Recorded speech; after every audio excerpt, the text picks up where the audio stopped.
here in my garage, my brand new Lamborghini. You want to know how I got this brand new Lamborghini? Knowledge. Knowledge. Alright, anyways, what's going on? Let's talk about emotional intelligence. Is what I was going to talk about. But I'd rather talk about how to know whether or not you are you.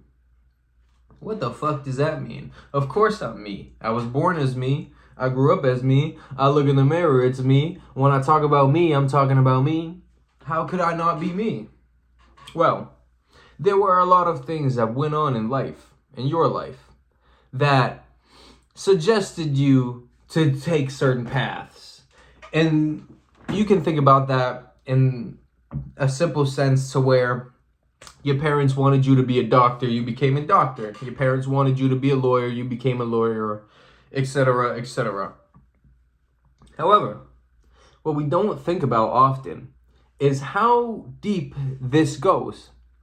And believe it or not, it goes pretty fucking deep. So deep to the point where most people don't even realize that this exists and that the makeup of who they believe themselves to be may not be an accurate depiction of who they actually are. And this could be built up until from 0 to 99. And it's not an age thing when you come to realize, oh shit, when you have this epiphany that there's maybe more to me than meets the eye, than meets my eye. Some people, it never happens. Others, it happens late. Others, it happens early. But it's crucial that it does happen. I have it tattooed on my chest, though it says, know thyself. And I got that because I'm very adamant on that exact thing, knowing yourself. And I'm not just talking like, knowing where you're from, what you look like, where your heritage is, your parents, this or that, what sports you like, what hobbies are you into. That's not what I'm talking about. I'm talking about what makes the perceiver. What are the true actions that represent the actual being of you? Like, I'll give you an example because that sounded very complicated. Not on you, but on me. Listen, let's say you grew up. All right, where I grew up, we used to everyone wanted to be in the NBA or the NFL. You know what I'm saying? And you attach your identity to this. You become a football player, a basketball player. And this is what you do. This is your dream. You want to go to the NFL. This is your thing. Like you want to make it to the NBA. Like this is it. This is your thing. This is what's going to be. This is how you found yourself. And sometimes that's the case, but more often than not, we come out of it not having gone to where we wanted to go. And then we're left wondering, shit, what am I going to do now? Like, who am I? I spent my entire life doing this one thing, and now that's been taken away from me. So obviously, I was more than that thing, or that wasn't it. There was more to that. There had to be, because I'm still here. And then we go through the process of figuring out who you truly are. And I think until you do that, you can probably have much success in the exterior world of your life, but I'm doubtful that you'll have that same for the inside, the interior. Because no matter how you're doing on the outside, I found, no matter how I portray, no matter what car I got, what woman I got, what anything I got, it doesn't really determine how I feel inside. I determine how I feel inside. I can have everything I want. I can have everything going good for me and still be in a bad mood. Still let the negative thoughts, I don't even want to use that word. I can have everything I want and still be unhappy. And it's not even happiness I'm saying to chase, but that's just what it is. You could have nothing and be happy. So that has to tell you that it starts in here.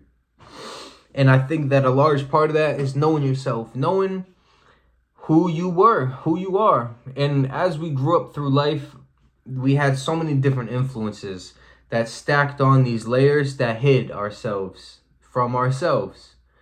And something I'd like to say, exercise that may help to try to rekindle that, to find who you really are, is to look at who you were when you were a child. And I'm talking like elementary and under, pretty young, like, 10 and under. Who were you? I know you were a kid, but just stay with me. Who were you? What did you like to do?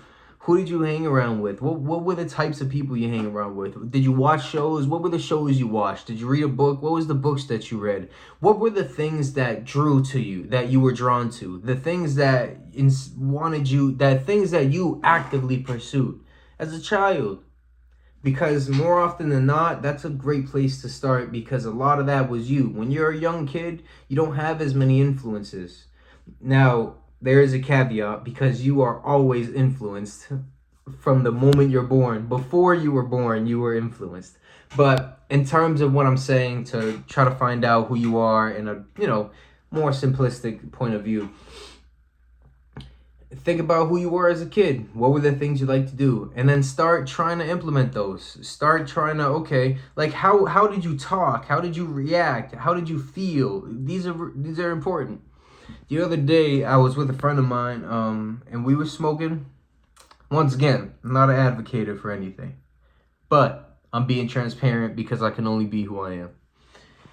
So, me and my friend were smoking, and I noticed that I said like a couple jokes. I made a couple jokes, couple natural jokes. I had some boots on and made a joke about the boots. And then after I made the jokes, we started laughing, like real good laughs. It was funny stuff.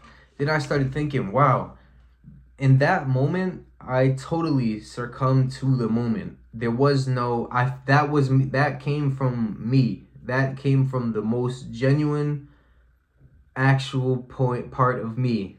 There was no mental influences. There was no exterior influence. It came out of me, and it was me. And that may sound weird, and it may not make sense, but I say that to say that when I was younger, those were more regular occurrences. So I would tend to look over them and not think about it. But now they've become less and less common. So when it happened, I noticed it instantly, because I haven't experienced that before. I haven't experienced that as many times lately as I did when I was that much younger. And then that made me think about this, about the importance of really knowing yourself. Because how are you gonna really progress? You'll progress in one sense, that you may find a career that you're doing really good in, and you may level up in the career, and you may get a nice wife or a husband, and you may have some kids and you raise them, and things may be going well, but there's something missing.